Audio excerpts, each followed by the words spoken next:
হ্যাঁ, জেল জুলুমটা আসলে খুব কষ্টের, কারণ আমি তো আসলে চাকরিজীবীর মেয়ে, আমি জীবনে একটা জিডি খাই নাই।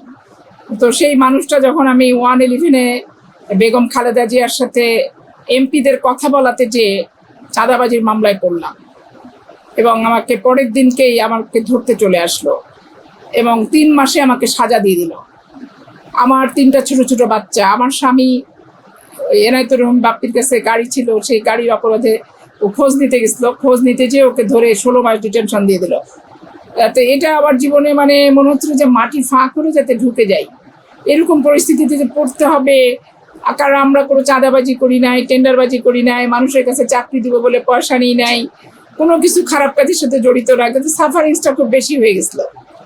তো তারপরে যাই হোক, আমার জেলটা কখনোই ভালো লাগে না। 14 দিন তো কষ্ট করে থাকলাম, তারপরে তো বের হলাম। কিন্তু 4 মাস যখন আমি ওই পলিটিক্যাল মামলায় ওই গুলশান ভবনের প্রাচীর টপকাইছিলাম, আমি পেপার স্প্রে খাইলাম, খেয়ে দিয়ে আমাকে 54টা মামলা দিল, সবাই আগাম জামিন করে, জামিন বাউন্ড হলো লোয়ার কোর্টে, আমাকে শুধু জেলে ঢোকায় দেওয়া হলো 4টা মাস।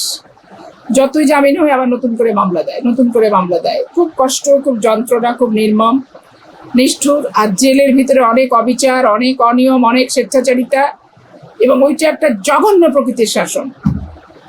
ওইখানেও টাকা যার, জেলখানা তার, টাকা নাই, জেল নাই, একই অবস্থা ওখানে। এই জন্য এই জেলখানাতে মেয়েদের জন্য, তারপর আমাকে রিমান্ডে নিচ্ছে, আমাকে ডিবি অফিসে ফেলে রাখছে, বেঞ্চের উপর, বাথরুম করার জায়গা নাই, বসার জায়গা নাই, শোয়ার জায়গা নাই। এই যে মেন্টাল টর্চার, বাংলাদেশের মেয়েদের রিমান্ডে দিনের পর দিন নেওয়ার মতো কোনো জায়গা, পরিবেশ কিছু কি আছে? শুধু এই হারুন, বিপ্লব, মেহেদি, এরাই কিন্তু এগুলি করেছে আমার সাথে করে। অনেক কষ্ট, আমি জীবনে অনেক কষ্ট করছি। আমাকে মেঝেতে শুয়ে থাকতে হয়েছে দিনের পর দিন, বাথরুম পেটে চেপে ধরতে। আমার কিডনির অসুখ হয়ে গেছে, তো আমি আমার প্রায় মানে রেনাল প্রবলেম, আমার স্টোন ক্র্যাশ করছে, তারপর আমার কি বলে ক্রিয়েটিন বাড়তি, ইউরিক অ্যাসিড বাড়তি, আবার এই সারা জীবনের এই অনিয়মের জন্য।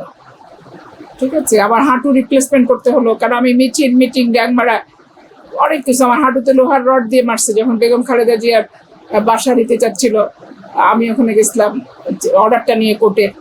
সিপাহীরা, কনস্টেবলরা ওই জাহাঙ্গীর গেটে আমার পায়ের উপর রড দিয়ে মারছে, যে রডটা অনেকখানি ঢুকে গেছিল, এবং অনেক দিন 2-3 মাস সে ঘা শুকায় নাই। আমি গত মাসে ধরেন হাঁটু রিপ্লেসমেন্ট করতে হলো আবার। তো এখন জীবনে অনিয়ম করছি দলের জন্য, শৃঙ্খলা মানি নাই, যে কাজ করছি ওভার, 24 ঘন্টা যা করে আমি 6 ঘন্টায় করছি, এখন আমাকে সাফার করতে হচ্ছে।